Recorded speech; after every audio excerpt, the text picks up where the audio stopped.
If a friend suddenly refuses to speak to you and you don't understand why, it may be that they weren't the sort of person you should be friends with in the first place. But if it keeps happening with friend after friend after friend, it could be that you have bad taste in friends, but the evidence points to something in you, a blind spot, an unconscious habit of saying or doing something that hurts other people, that pushes people away. It's so painful to look at it that a lot of people simply can't or won't. But when your sense of self is fragile, it can feel like life and death to even consider that there's an issue that you need to work on. But everything depends on working on it. Have you ever had this experience? My letter today is from a woman I'll call Mindy, and she writes, "Dear Anna, in short, I recently went through a falling out with a friend of 3 years ago, who I considered a sister. We had sleepovers, we even quarantined together, we worked out together, traveled. I would do anything for her. The falling out happened after I had set boundaries because I did not like the way she treated me." All right, I've got my fairy pencil. I'm going to go through and circle things I want to come back to on a second reading, but let's go through and see what's going on with Mindy's friendships. She says, "The friend shared some sensitive information I had told her in confidence with other people she barely knew. She would borrow money from me and would never return it. She would tell me what others said about me, but not in a nice heads-up protective way, rather a way that felt she was intent on making me feel bad and would only instrumentalize this at a time when she's trying to convince me to hate that specific person or turn against them after they've wronged her. My gentle but firm boundaries were perceived as rejection, and I was discarded by her, unfollowed, blocked on social media. Her entire family stopped speaking to me. Quickly after the falling out, I learned retroactively that she was an extreme covert narcissist. What followed was an unceremonious parting that unfolded over 2 years, complete with all the trappings of narcissistic abuse, including smear campaign, online doxing, attempts to get me fired from work, and of course, triangulation and flying monkeys. It's been 2 years, and I find it really sad that I was totally oblivious to how abusive the whole friendship was during and after. I was only able to discern the patterns after I dedicated the last 2 years to really healing and inspecting the core of my childhood trauma that drives me to attach to people like her and desperately try to please them. This was a brutal awakening. I'm still reeling from everything. My question is, how do I not gaslight myself by believing I deserved what happened to me? She triangulated and defamed me so much that even though many people found it weird and did not believe her, it worked with others, and many of whom I loved and respected. How do I not believe they are right? And importantly, how do I stop people-pleasing, considering it drove me crazy to prove to them I'm not who she says I am, and really brought all my childhood patterns of fawning to the surface? I'm exhausted and betrayed 1,000 times. So that was the first letter I received from Mindy, and it was about a year ago.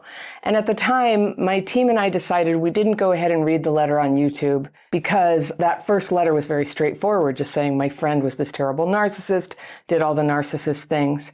And I'm more interested in people who are struggling in something of themselves. So I wrote to Mindy and I asked her if she could tell me a little more about what happened. Then the letter showed up more recently, where now Mindy is seeing that something's going on with her. Okay, so the plot thickens. She says, "Dear Anna, I hope this reaches you. I feel like a complete failure. Even though I work so hard on healing, I fail completely at my interpersonal skills. One by one, dropping like flies, and the only thing working out for me now is my boyfriend, who I also really fear will turn into a codependent relationship by virtue of my situation. I have a long history of people-pleasing and attracting what feels like the wrong people, who either only want me because I service them or people who I become enmeshed with." Okay. In the last 4 months alone, I've had a falling out with 3 people. Now, I'm just doing the math. The first letter was from a year ago, so now it's in the last 4 months. 3 more fallings out. 3 more people I considered close to me after an intense conversation. They all felt wronged, with quotation marks, by me in different ways, and as a recovering people pleaser, I refuse, very gently, through open conversation, to take the blame for what sounds like projection and insecurity. I'm super sensitive to this, as I really do not want to fall into my old ways of codependency and enabling.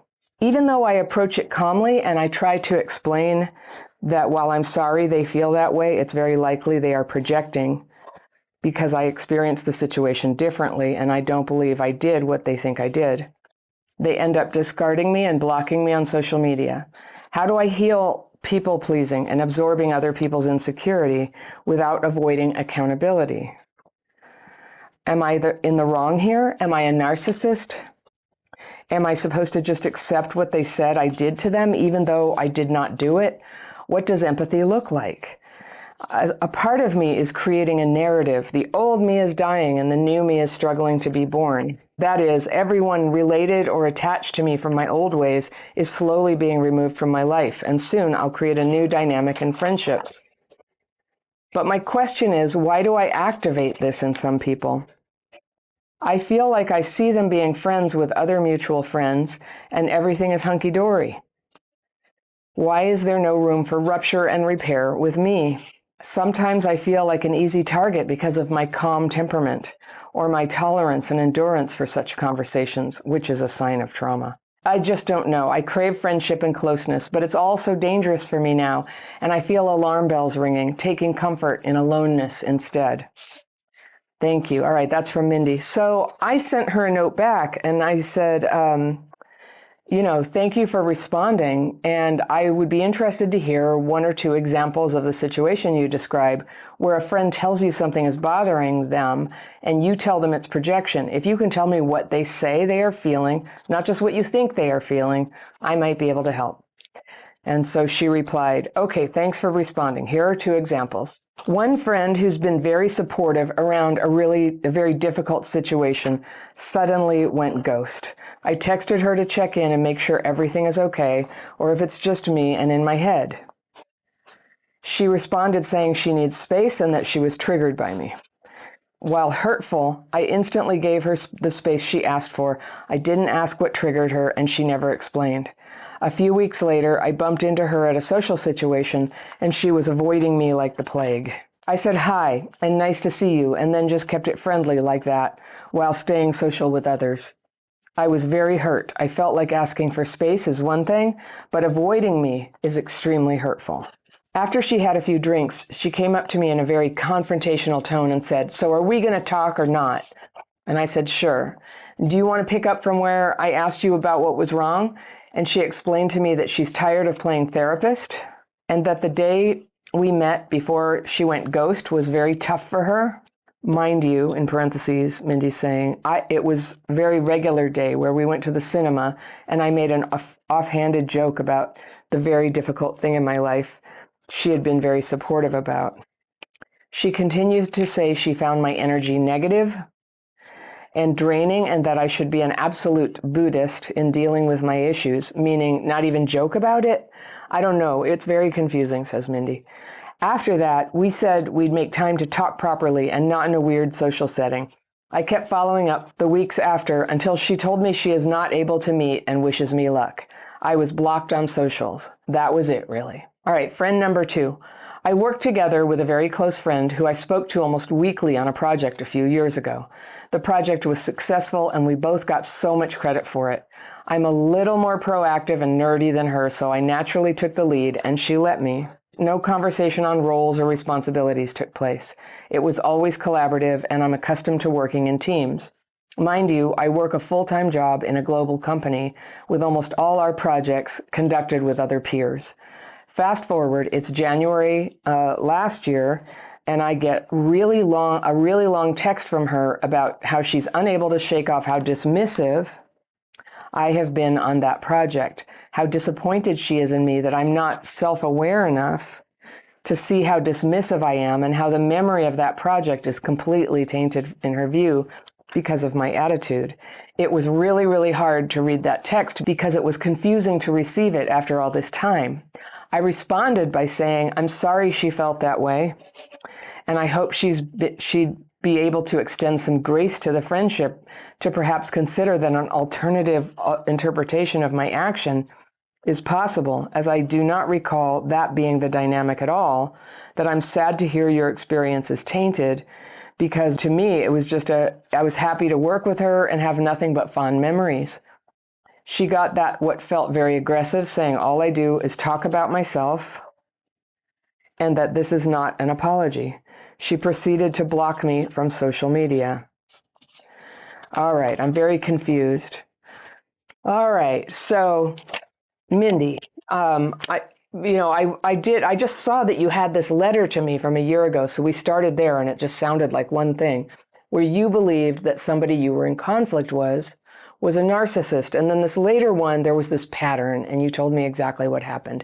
So now it is confusing. And I want to help you unpack it. I've been in situations like this, and situations that turned out where it's true, I was the one in the wrong, I just didn't see it, and others where I realized, what the hell am I doing with this person in my life?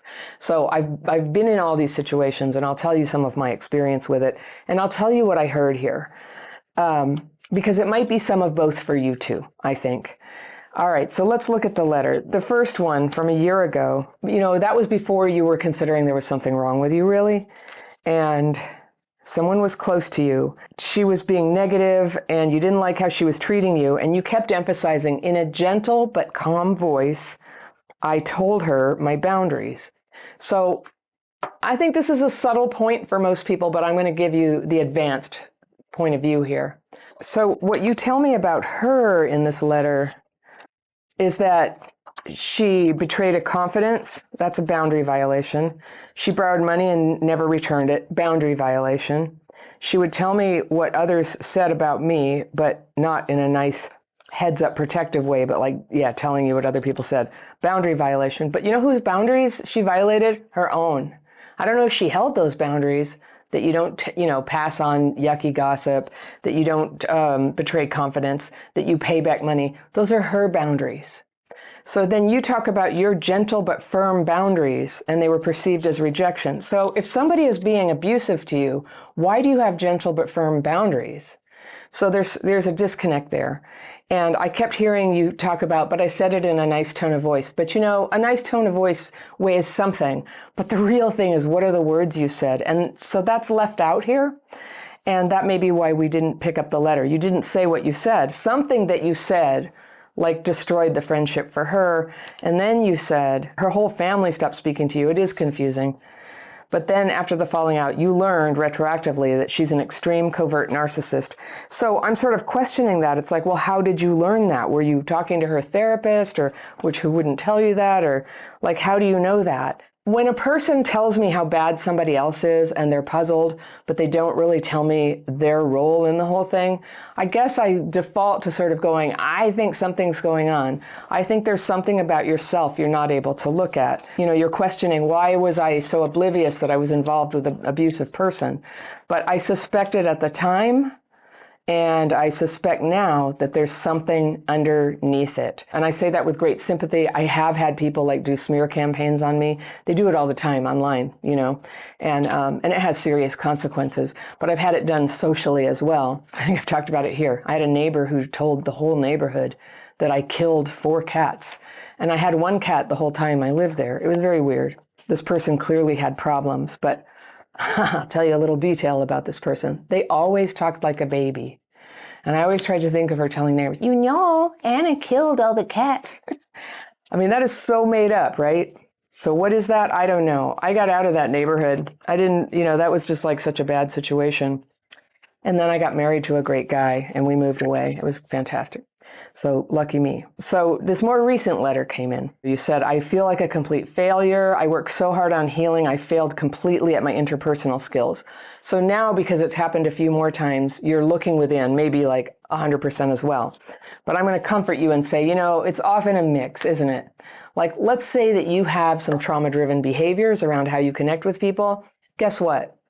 That is almost going to dictate that the people that you end up choosing to have in your life are also a little wonky, all right? A little interpersonally wonky. It would seldom be the case that people who are just perfectly put together would become friends with you. Now, you had said, I have a long history of people pleasing and attracting what feels like the wrong people. And I want to put a new idea in your mind here. I feel very strongly about this. I say it a lot to people. It doesn't matter who is attracted to you. And that is when people say, I just attract narcissists, I just attract, these terrible people, you have just taken all your agency, all your ability to make choices in your life and outsourced it and been like, I don't know, they do all the choosing. I just sit here and they end up in my life. And I want to take you back to the empowered and factual point of view that you are attracted to people like that. And furthermore, rather than recognizing that something's amiss with them, you bring them into your life. They become your close friends.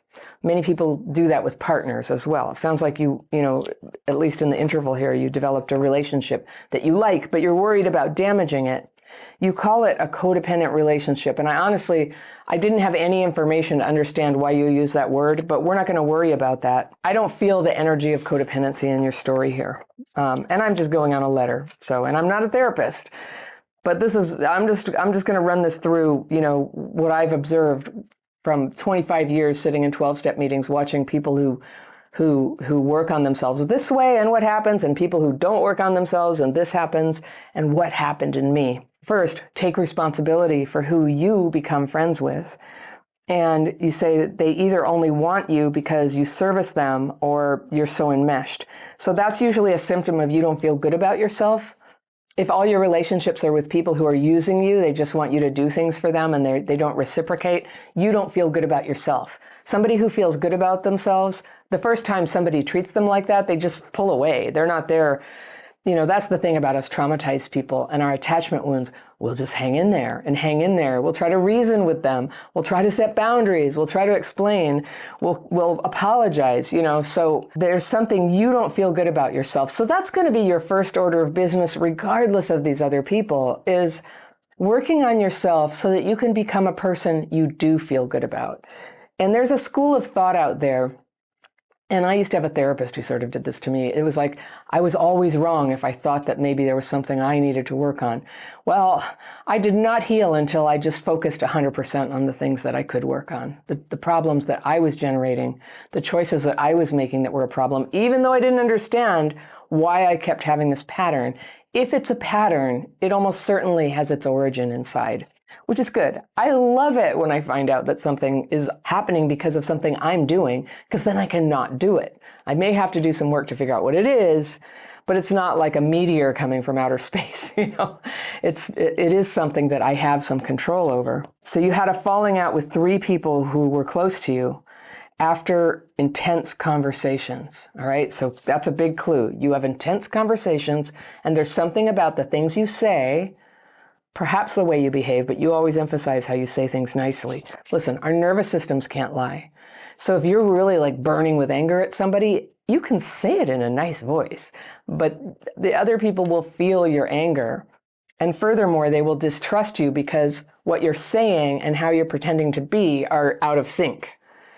And so I don't think we should ever be verbally abusive or abusive in any way toward other people, but I don't think that in close relationships, when something's gone wrong, that it pays to just go, I think you're just projecting. I have no idea what you're talking about. That comes off as dismissive and gaslighting.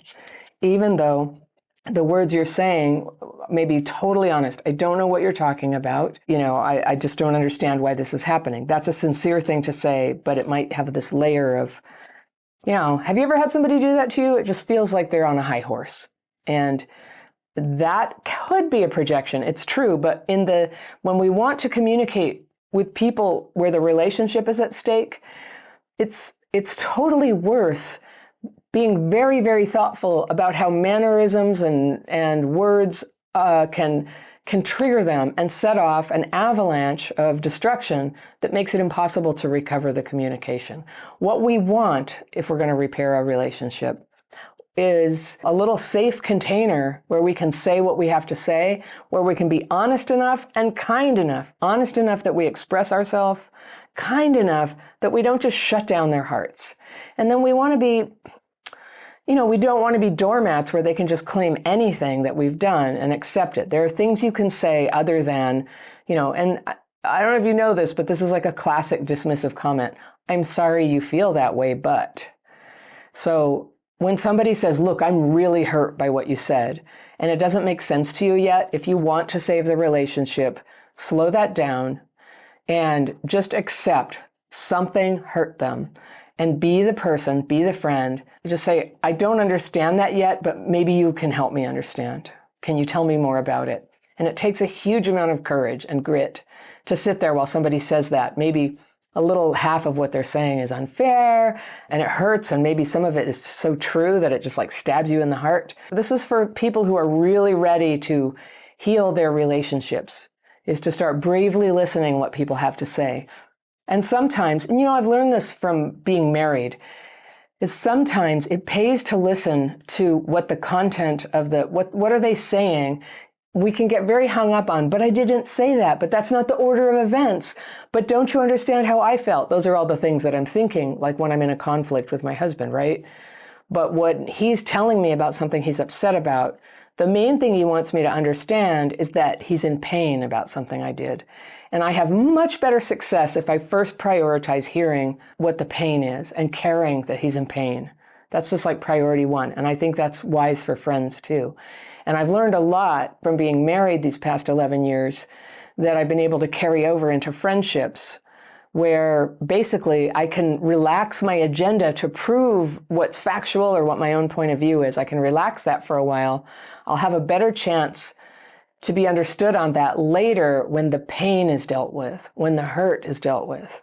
Does that make sense? It takes a lot of practice. You may want to work with, do some very good reading on it. I really like the Gottman Institute for Romantic Relationships. I have a book coming out called Connectability on October 7th, 2025, and I will cover this in great depth. And in the meantime, you can certainly come on over, take my Connection Boot Camp, which is about these skills. Come be a member with us and take the courses. People self-organize into little groups to go through the courses together. And then we have this online community that's actually quite friendly and close. And sometimes people get their feelings hurt, but it's this really great environment where everybody has the tools to work it out. And it almost always can be worked out. So I would really, warmly invite you, come over to the membership, or anybody listening, check it out. I'll put a link to that below. It's always there, or you can find everything we offer on my website at crappychildhoodfairy.com. You said a part of you is creating a narrative. The old me is dying and the new me is struggling to be born, and that everybody related or attached to you from the old ways is slowly being removed from your life. And soon there will be new friendships and a new dynamic. And I think you might be right. And it's a wonderful outcome after a really, really hard road, that there's something about these friends you're choosing that they don't sound like they're, to just like ghost people and out of the blue like that. It doesn't sound like great. It doesn't sound great to me either. And all of us, like if you grew up with trauma, like we're quirky. And like you said, we need a little bit of grace sometimes. We need a chance to repair our relationships. So I hear that you can improve your ability to hear, for emotional hearing of what's going on, which takes courage. And you will, as you heal, you'll be able to choose friends better. And the good thing about new friends is they will match a little better to who you are now. So if it takes a while and you have a lonely spell, the upside of that is you're doing a lot of change. And I don't know about you, but when I'm like kind of lonely in my life is when I change the fastest. I have a lot of time to focus. I'm very motivated. And my life isn't so noisy with hanging out with people that I don't really notice the nuances of things. Like, oh, when I said that, it felt bad. Or I like this new friend I just met because they like things start to come into focus, and focus is really good. So I think you're a mixed case, Mindy. But you'll never be sorry that you learned to listen well and listen emotionally. Even if you listen to somebody and you hear their pain and in your mind you're just like, this is bullshit, I'm sorry, I'm not going here. You don't have to say that to them. and you don't have to continue being friends with them. But if you can just practice hearing what the pain is a little bit, you start to have connection muscles, what I call connectability. And so it's the fear of having these conversations coupled with the trauma-driven choices of friends that we sort of go into it with that end up giving you what you just described here. I just want to like pull away and be alone. And that is so hard. If you're watching this and you think that your past trauma may be playing a role in your ability to connect with other people, I've got a free download that lists a bunch of signs that what that looks like when it's happening that you can check. It doesn't diagnose you. It'll help you just check the boxes like, oh, I do this, I do this, I do this. And you can even prioritize those issues to see, is there one of them that you really want to get started working on right away? That free download is right here, and I will see you very soon.